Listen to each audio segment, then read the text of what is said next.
Hello everyone, welcome back. My name is Andy. I'm a third year undergraduate student at Arizona State University. Today I'll introduce a video about how to just read the course policy or this syllabus, and which is a very important way just you can do one course. In almost every class in high school and college, you will have a course policy that is a document that just lists all the required textbook, the materials, like the expectations, and there's like the grading structure and everything about the course. You and our student we are we are responsible to knowing all the policies. You just take the course even before taking the course. The professor or your instructors, they would just and they will do everything just based on the policy that lists on the course policy. So today I'm just it takes some like example just to show like what to do the different cases. Yep, among different cases. So just because like in college, you're responsible for your learning, a teacher would just not being like a babysitter that but just remind you everything. So let's get started. So let's take a look of the first one. The first one is Computer Science 110. It is introductory level computer science courses at Arizona State. It is Java programming, and for like the basic structure of a course policy is like the course title and the term, and like who is your instructor, and it's like your contact information. So this is the way you just know what to call your instructor and how to contact with them if you have any questions. Most professors they will just tell you like what are the office hours. The office hours for you and professor to interact or just ask any questions. Usually they will just next, and you can find like is there any required textbook or any kind of like a online product that I need to purchase beforehand. If it's required, that they have to buy it just to like. Otherwise, if it's optional, then you just do not need the textbook. You can just snag a book from anywhere else. If the course is built on if the course is built on another course, there will be a prerequisite, a certain course that needs some prerequisite to take the course. For example, CS 110 does not have a prerequisite, so anyone can just take it. And here are some just then I think for more of a humanity classes that just like to list more like expectation and what to expect for this course for this term. If this is online classes, and they would just say this course is online for whichever term it is. If it's in person, they would just indicate the time and the location. Just the learning objective. And some of the like a more considerate professor, more like a thoughtful professor that would just less like what to do well in the course. The tips for s- success. It's just like how to do well in the course for any student enrolled. And just here's the course website. Here is just where you can find all the materials, all the update, and the assignment. Just where you can just find everything about the course. And lots of people. And the most important thing for the course syllabus is just like it's just like it is like it is like grading structure that what so like how you find a grade is it is computed. For this class, you have a 10% for lab, 10% for lab. So it's like your lab is a 20% of grade. Reading is 20%, and homework is a 20%, and the exams are 40%.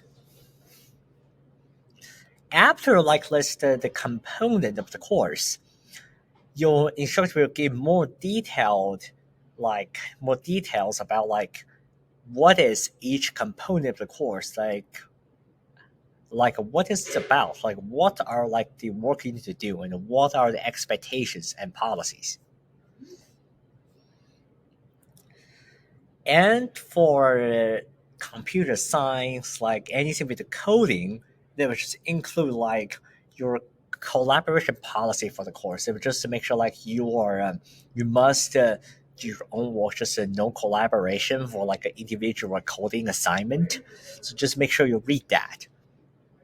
Computer science, it is a very complicated subject that is like you someone just think, wow, that I have this like the I have this way of coding, and they could just say, okay, I could just work on with a classmate. Then, well, I would just think, just be careful when you're just collaborating on like any computer science homework. Just to make sure you read the academic integrity, like this part of the course, because I don't want you to get a failing.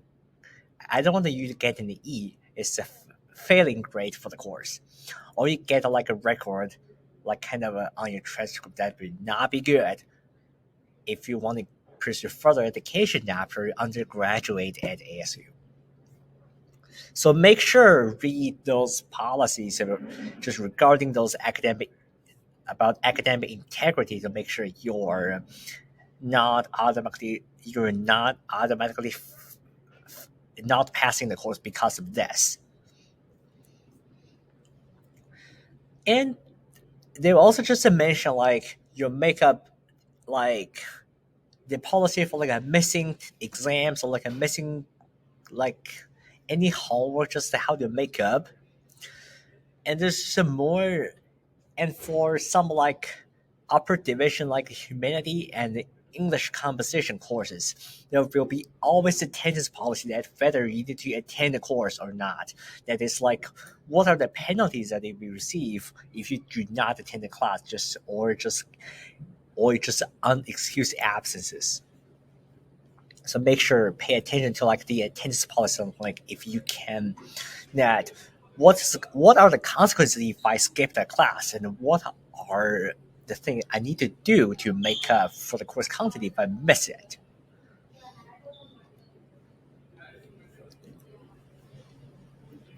And then every single course policies, every for most of the course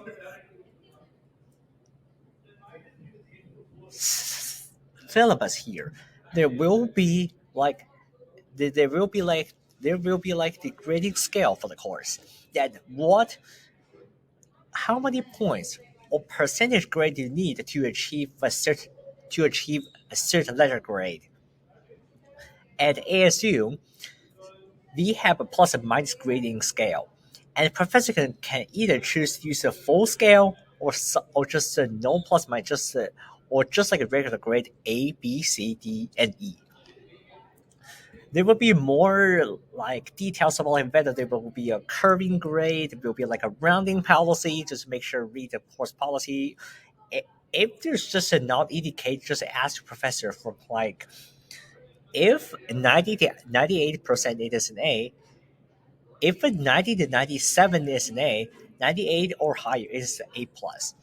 Will a 90 will a 97.5 round up to an A will a 97.5% round up to an A plus, or still as an A? Just to it just be stay transparent about those policies. And like we are human, so we sometimes make errors. That is unavoidable. So if you face like any errors on like your assignment, just so you can appeal for like the score that you receive, just to make sure you follow, make sure you follow all the guidelines here. Here's just more for like the just like a university policy, just to pay attention of that. This is just a more of a like introduction level computer science classes, and this is certainly not the same as other classes. Let's take a look of like another class. If it's so, let's take a look of an upper division humanity classes. So it's gonna be here. So this is more for like anthropology. This is an in-person class. Here's like the time, the location, and the office hour and the location here is basically the same. If the course size is large enough, that you will have a teaching assistant that will help you to evaluate like your assignment and essays. Here's like the textbook, and it's like there are just different part of the lecture component of the list. Is there any on the lecture or or it's like the discussion or it's like a recitation component? Just make sure you're being aware of that. For most of a humanity and English conversation class, you probably will expect lots of readings. They will just list the what books you need to purchase to read over the term and for the course. And they will list like what are the assignment that will affect your course final grade, that what I need to do to complete for the course. There will be kind of exams, readings, like the in-class participation, and here's like the what compose your final grade. And there, this is example just a no plus, just use like the straight grade A, B, C, D, and E. And some professors may just say they may choose to assign an A minus or A plus, any plus or minus to any kind of borderline grade, and that would just give you a kind of a like estimate of what final grade you will get based on your course over percentage grade. Some professors are really nice. They offer extra assignment just to save your that you can just earn additional points toward the final grade. There will always be late policy. Like, what are the consequences if you turning anything late? And just more for like the academic integrity, just to make sure you read this. Like, how I can just ensure I'm not failing the course without like a vile. Just make sure to not get an E grade in the course only because you just violate those academic integrity policy. That will be a bad remark on your academic record. And keep in mind, this record will be keeping on your record for at least 5 years. And for some courses, it will provide kind of like a calendar on like what date, session you're expected to complete the reading beforehand. That if there's a calendar provided, it means like by that course date or course meeting, you need to complete those assignment reading and just before the class meeting, just to not at the course date. So as there more information, either on the course policy or on the Canvas page, just make sure you're just reading those information correctly. Also, and just want to point it out, when in if you have any questions regarding like the course policy, do not hesitate to ask questions to your professor. They are here to help you to learn to do well in the course. I believe no professor is here just to give you an E or D, just here to trick you. Always ask for questions and find out what's going on in the course. And you will do well in the course if as long as you put your work on it. Thank you so much and have a great day.